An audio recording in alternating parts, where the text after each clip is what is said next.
Chapter 4 "I suppose you have heard the news, Basil?" said Lord Henry on the following evening, as Hallward was shown into a little private room at the Bristol, where dinner had been laid for 3. "No, Harry," answered Hallward, giving his hat and coat to the bowing waiter. "What is it? Nothing about politics, I hope? They don't interest me.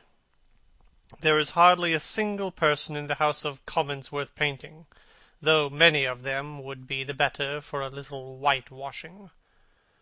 "Dorian Gray is engaged to be married," said Lord Henry, watching him as he spoke. Hallward turned perfectly pale, and a curious look flashed for a moment into his eyes, and then passed away, leaving them dull. "Dorian engaged to be married!" he cried. "Impossible!" "It is perfectly true." "To whom?" "To some little actress or other. I can't believe it. Dorian is far too sensible.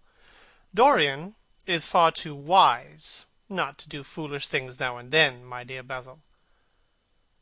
"Marriage is hardly a thing that one can do now and then, Harry," said Hallward, smiling. "Except in America. But I didn't say he was married. I said he was engaged to be married. There's a great difference. I have a distinct remembrance of being married, but I have no recollection at all of being engaged. I am inclined to think that I was never engaged. But think of Dorian's birth, and position, and wealth. It would be absurd for him to marry so much beneath him. If you want him to marry this girl, tell him that, Basil. He is sure to do it then. Whenever a man does a thoroughly stupid thing, it is always for the noblest motives." "I hope the girl is good, Harry. I don't want to see Dorian tied to some vile creature who might degrade his nature and ruin his intellect." "Oh, she is more than good. She is beautiful," murmured Lord Henry, sipping a glass of vermouth and orange bitters.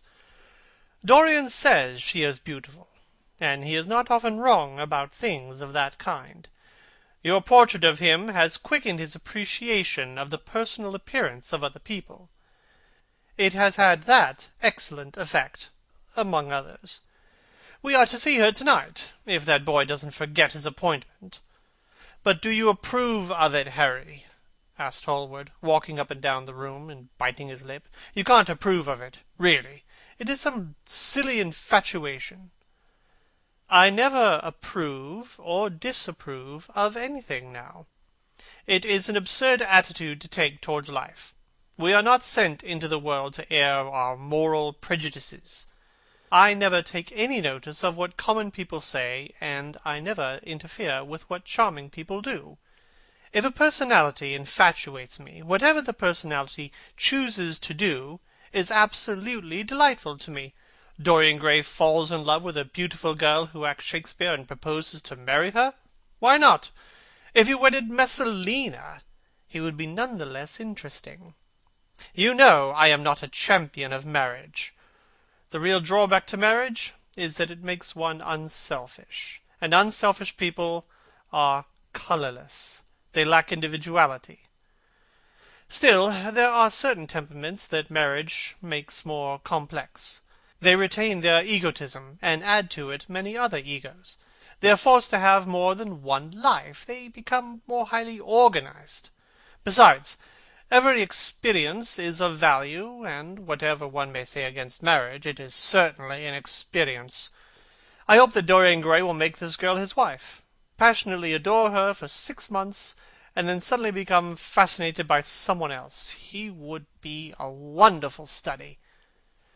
"You don't mean all that, Harry. You know you don't. If Dorian Gray's life were spoiled, no one would be sorrier than yourself. You are much better than you pretend to be." Lord Henry laughed. "The reason we all like to think so well of others is that we are all afraid for ourselves. The basis of optimism is sheer terror. We think that we are generous because we credit our neighbour with those virtues that are likely to benefit ourselves. We praise the banker that we may overdraw our account, and we find good qualities in the highwayman in the hope that he may spare our pockets. I mean everything I have said. I have the greatest contempt for optimism, and as for a spoiled life, no life is spoiled, but one whose growth is arrested. If you want to mar a nature, you merely have to reform it. But here is Dorian himself. He will tell you more than I can. Oh, my dear Harry, my dear Basil, you both must congratulate me, said the boy, throwing off his evening cape with his satin-lined wings, and shaking each of his friends by the hand in turn. I have never been so happy. Of course it is sudden, all really delightful things are, and yet it seems to me to be the one thing I have been looking for all my life. He was flushed with excitement and pleasure, and looked extraordinarily handsome. I hope you will always be very happy, Dorian, said Hallward, but I don't quite forgive you for not letting me know of your engagement. You let Harry know. And I don't forgive you for being late for dinner, broke in Lord Henry, putting his hand on the lad's shoulder and smiling as he spoke. Come, let us sit down and try what the new chef here is like, and then you will tell us how it all came about. There's really not much to tell, cried Dorian, as they took their seats at the small round table. What happened was simply this. After I left you yesterday evening, Harry, I had some dinner at that curious Italian restaurant in Rupert Street you introduced me to, and went down afterwards to the theatre. Sybil was playing Rosalind. Of course the scenery was dreadful, and the Orlando absurd, but Sybil, oh, you should have seen her. When she came on in her boy's dress, she was perfectly wonderful. She wore a moss-coloured velvet jerkin with cinnamon sleeves, a slim brown cross-gartered hose, a dainty little green cap with a hawk's feather caught in her jewel, and a hooded cloak lined with dull red. She never seemed to me more exquisite. She had all the delicate grace of that Tanagra figurine that you have in your study, Basil. Her hair clustered round her face like dark leaves round a pale rose. As for her acting, well, you will see her tonight. She is simply a born artist. I sat in the dingy box absolutely enthralled. I forgot I was in London, and in the 19th century. I was away with my love in a forest that no man had ever seen. After the performance was over, I went behind and spoke to her. As we were sitting together, suddenly there came a look into her eyes that I had never seen there before. My lips moved towards hers. We kissed each other. I can't describe to you what I felt at that moment. It seemed to me that all my life had been narrowed to one perfect point of rose-coloured joy. She trembled all over and shook like a white narcissus. Then she flung herself on her knees and kissed my hands. I feel that I should not tell you all of this, but I can't help it. Of course our engagement is a dead secret. She has not even told her own mother. I don't know what my guardians will say. Lord Radley is sure to be furious. But I don't care. I shall be of age in less than a year, and then I can do what I like. I have been right, Basil, haven't I, to take my love out of poetry and to find my wife in Shakespeare's plays? Lips that Shakespeare taught to speak have whispered their secret in my ear. I have had the arms of Rosalind around me, and kissed Juliet on the mouth. Yes, Dorian, I suppose you were right, said Hallward slowly. Have you seen her today? Asked Lord Henry. Dorian shook his head. I left her in the forest of Arden. I shall find her in an orchard in Verona.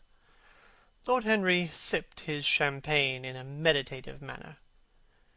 At what particular point did you mention the word marriage, Dorian?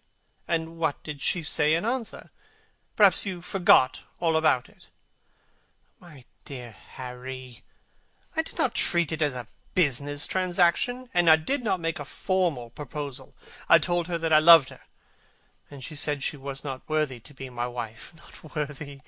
Why, the whole world is nothing to me compared to her. Women are wonderfully practical, murmured Lord Henry. Much more practical than we are. In situations of that kind, we often forget to say anything about marriage, and they always remind us. Hallward laid his hand upon his arm. Don't, Harry. You have annoyed Dorian. He is not like other men. He would never bring misery upon anyone. His nature is far too fine for that. Lord Henry looked across the table. Dorian is never annoyed with me, he answered. I ask the question for the best reason possible, for the only reason, indeed, that excuses one asking any question. Curiosity. I have a theory that it always happens that women propose to us, and not we who propose to the women, except, of course, in middle-class life. But then the middle classes are not modern. Dorian Gray laughed and tossed his head. You are quite incorrigible, Harry, but I don't mind. It is impossible to be angry with you. When you see Sibyl Vane, you will feel that the man who could wrong her would be a beast without a heart. I cannot understand how anyone can wish to shame what he loves. I love Sibyl Vane. I wish to place her on a pedestal of gold, and to see the world worship the woman who is mine. What is marriage? An irrevocable vow, and it is an irrevocable vow that I want to take. Her trust makes me faithful, her belief makes me good. When I am with her, I regret all that you have taught me. I become different from what you have known me to be. I am changed, and the mere touch of Sibyl Vane's hands makes me forget you and all your wrong, fascinating, poisonous, delightful theories. You will always like me, Dorian, said Lord Henry.